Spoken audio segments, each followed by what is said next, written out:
Olá, gente querida, graça e paz sejam com todos vocês. Desejo que estejam todos com saúde e que Deus continue renovando a sua misericórdia sobre as nossas vidas. No dia de ontem falávamos sobre os guardiões da justiça. O Salmo trazia uma repreensão aos juízes para que não se corrompam ou não corrompam a justiça, porque é fundamental termos uma instância segura a quem recorrer nos casos em que prevalece a injustiça, para não precisarmos recorrer à Liga da Justiça, que só existe nos filmes de super-heróis, nem mesmo recorrer aos justiceiros de plantão, e nem mesmo a tentação de fazermos a justiça pelas próprias mãos. Assim, é importante demais termos um judiciário que funcione bem, que seja justo e reto no seu julgar. Afinal, é grande o seu poder sobre a vida das pessoas.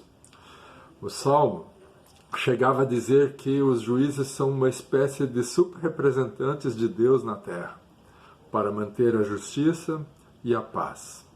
Eles não podem errar, nem ser imparciais em sua função. Hoje vamos meditar no Salmo 59. Esse salmo, como diz o seu título, é uma oração, um clamor diante do ataque do império do mal. E aqui eu não estou falando de um império interestelar ou de outro planeta, mas, como diz o seu título, de um ataque do próprio rei de Israel, ou seja, do reino comandado por alguém do povo de Deus. O rei Saul, tomado por um espírito maligno, tomado pela inveja e pelo ódio contra Davi, diante do qual se sentia muito ameaçado, enviou tropas para vigiar a casa deste e atentar contra a sua própria vida. Lemos que Davi havia sido ungido pelo Samuel, o profeta, que havia profetizado que ele seria o futuro rei de Israel. Mas não há nenhum texto, nenhuma evidência de que, em momento algum, Davi tenha atentado contra a vida de Saul, que ele tenha feito algum movimento para derrubá-lo do seu trono. Pelo contrário, ele se sujeitava ao rei e ao tempo de Deus. Nem tinha ideia de como a sua ascensão ao trono poderia acontecer.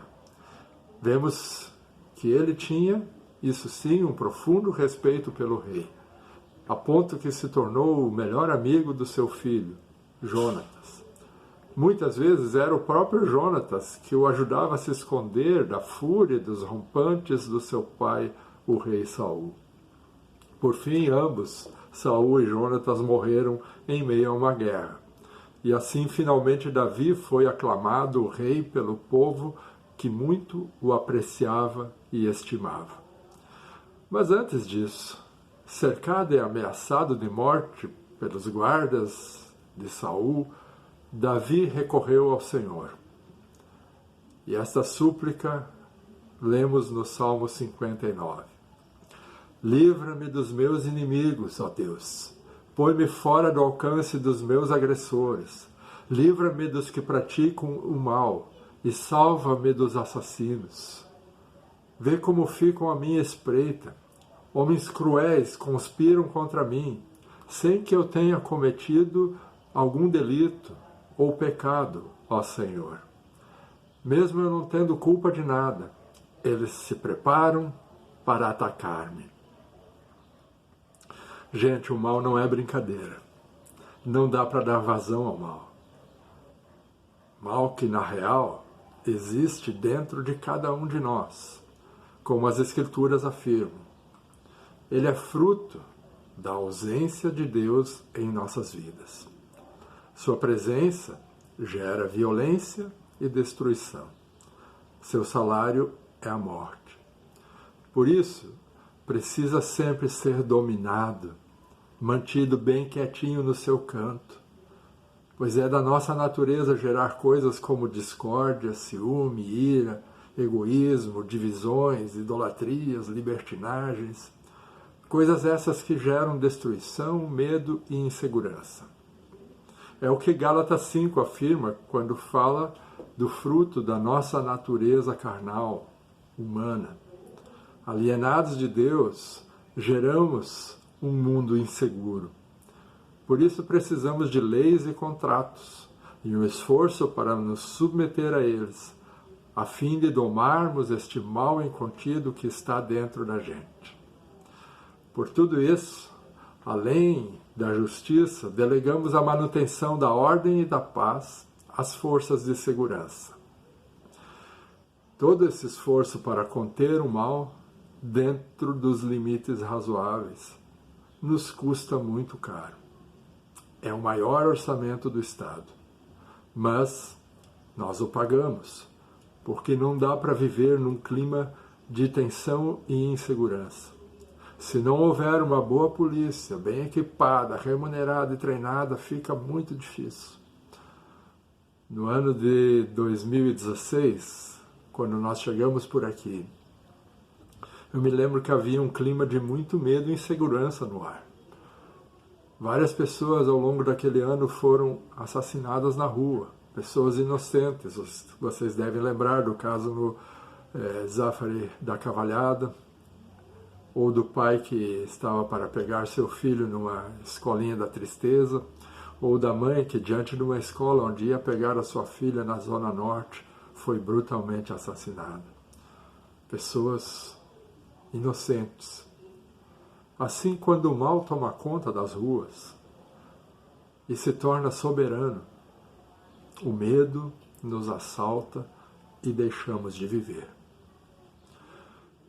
Como diz o verso 8 deste salmo, a turma do mal volta ao cair da tarde, rosnando como cães e rondando a cidade.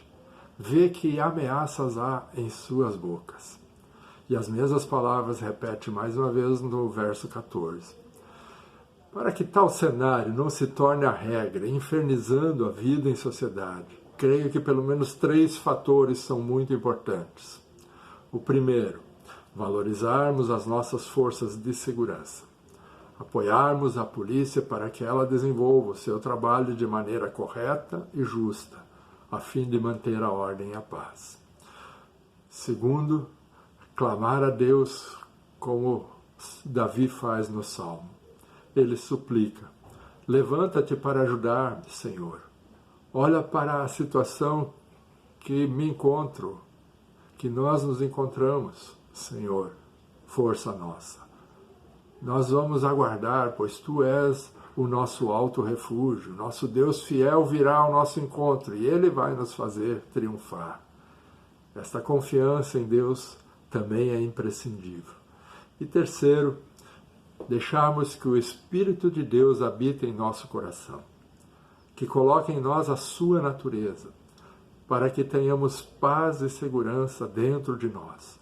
E então, a partir desta nova natureza espiritual, também nós poderemos contribuir para um estado de graça e paz, gerar segurança nos relacionamentos e produzir uma verdadeira revolução social.